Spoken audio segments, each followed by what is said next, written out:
Good morning everyone. আজকের দিনটা অন্য দিনের তুলনায় একটু আলাদা। আজ আমার জন্মদিন, তাই কাল থেকেই মনটা খুব চঞ্চল হয়ে আছে। ওই একটু মন কেমন আর কি, মায়ের জন্য। এতদিন তো মায়ের সাধ্য মতোই আমার জন্মদিন পালন করতেন। তারপর আমার বিয়ে হয়। আমার শাশুড়ি মা নিজে তার একমাত্র ছেলের জন্য আমায় পছন্দ করেন। বিয়ের পর থেকে মামনিও চেষ্টা করেন যথাসাধ্য আমার জন্মদিনটা পালন করার। আর আমার এখানে বিয়ে হওয়ার অন্যতম একটা কারণ হলো আমার দুই বাড়ি খুব কাছে। আমি আমার বাবা মার একমাত্র সন্তান, তো সে কারণে এই দিনটা আমরা খুব আনন্দ করে সবাই একসাথে কাটাতাম। কিন্তু এই কিছু বছর যাবৎ এখানে চলে আসার পর থেকে আর সেটা হয় না। তাই মন চাইলেও দৌড়ে গিয়ে মাকে জড়িয়ে ধরতে পারবো না। তাই একটু তো মন খারাপ হয়ই। সেই জন্যই প্রতিদিন ওর বাবা স্কুল বাসে ছেলেকে তুলতে আসে। তা আজ আমি বললাম আজ আমি যাই।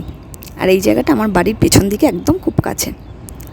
তাই ভাবলাম যাই, একটু প্রাণ ভরে নিঃশ্বাস নিয়ে আসি প্রকৃতি থেকে। বাকি দিনটা চলতে হবে তো, তাই না?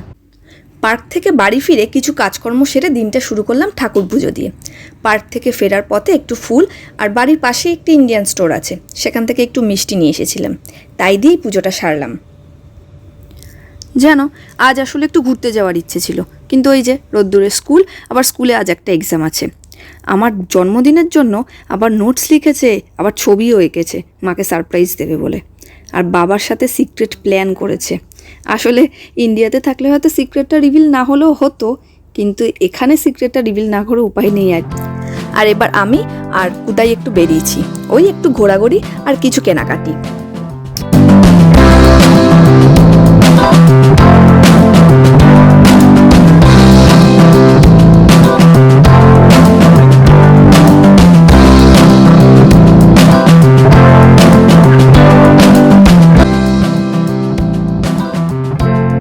আমরা এখন যে রেস্টুরেন্টে যাচ্ছি তার নাম 3 ইডিয়টস।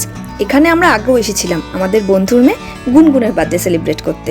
তাই ভাবলাম কাল আবার স্কুল আছে, তাই এটাই কাছাকাছি, এখানেই যাওয়া যাক।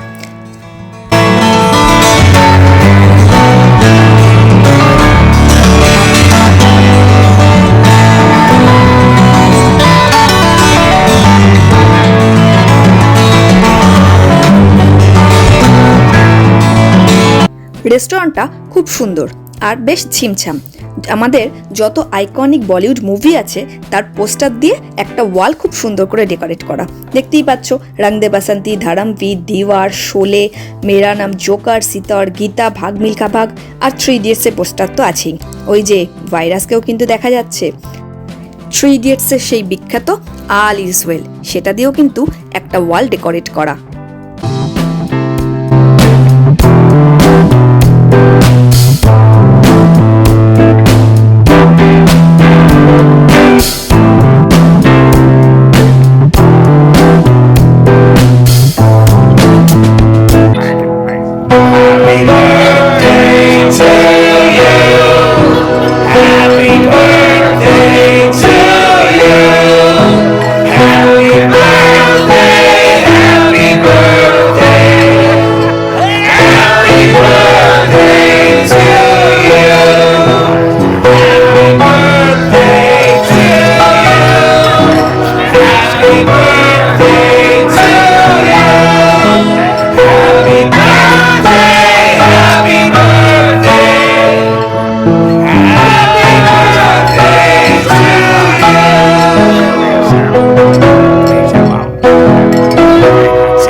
এবার ডিনারের পালা।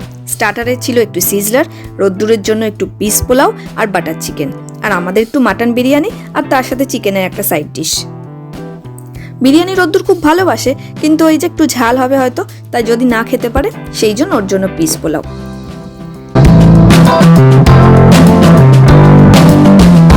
এভাবেই আজকের দিনটা আমরা শেষ করলাম। যদি ভালো লাগে প্লিজ সাথে থেকো, পাশে থেকো, লাইক কমেন্ট শেয়ার করো আর অবশ্যই সাবস্ক্রাইব করো চ্যানেলটা।